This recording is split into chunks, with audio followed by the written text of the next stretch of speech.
Assalamualaikum warahmatullahi wabarakatuh.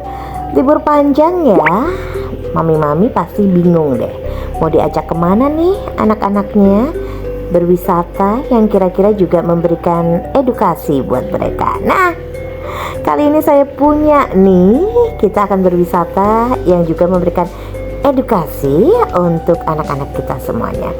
Melipir agak tinggian, kita naik gunung, yaitu ke lereng Gunung Merapi, Yogyakarta. Di situ kita akan menuju ke Museum Sisa Hartaku ya, yang berisi peninggalan-peninggalan ya ketika erupsi Merapi di tahun 2010. Museum ini berada lokasinya di Dusun Petung, Kepuharjo, Cangkringan, Sleman, Yogyakarta, yang kurang lebih sekitar 7 km ya dari puncak Merapi ya. Dan yang perlu diketahui, ini adalah rumah dari Bapak Srianto yang merupakan salah satu warga yang terdampak erupsi Merapi di tahun 2010. Ada apa saja sih di museum mini ini? Yang pastinya menurut informasi yang saya dapatkan tadi dari guide-nya, bahwa sebagian besar warga itu memelihara sapi ya, mereka memiliki sapi, sehingga di situ pun ada ditampilkan patung yang tinggal tulang-tulang dari sapi, baik tulang kepala, kemudian tulang kaki, badan, dan lain sebagainya.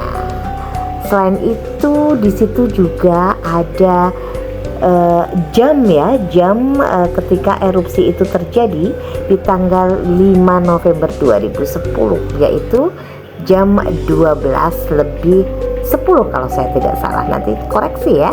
Selain berisi jam sebagai bukti kejadian dari erupsi, saat erupsi tersebut di situ terlihat ada sikat gigi, kemudian odol, peralatan dapur, sendok, garpu, pisau, kemudian ada piring, mangkok serta gelas yang sudah pecah terkena dampak larva panas pada saat itu.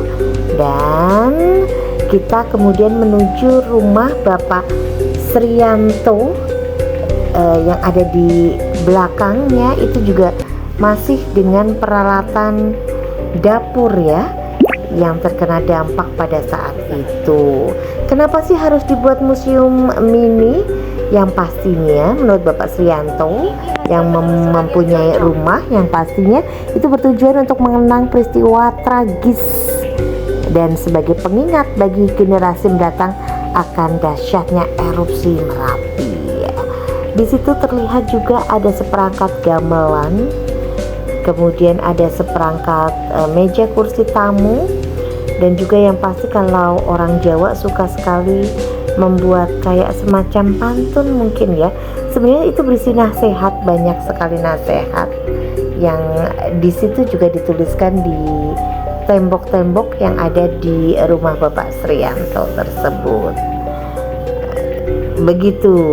Itu ada televisi yang juga terkena dampak dari erupsi, kemudian foto-foto saat kejadian ketika lahar panas itu meleleh, itu ada kerangka ayam, kemudian ada berbagai macam foto juga di situ dari korban-korban yang terkena erupsi. Nah, di sini di salah satu tembok juga muncul ada tulisan Merapi tak akan ingkar janji. Kalau kamu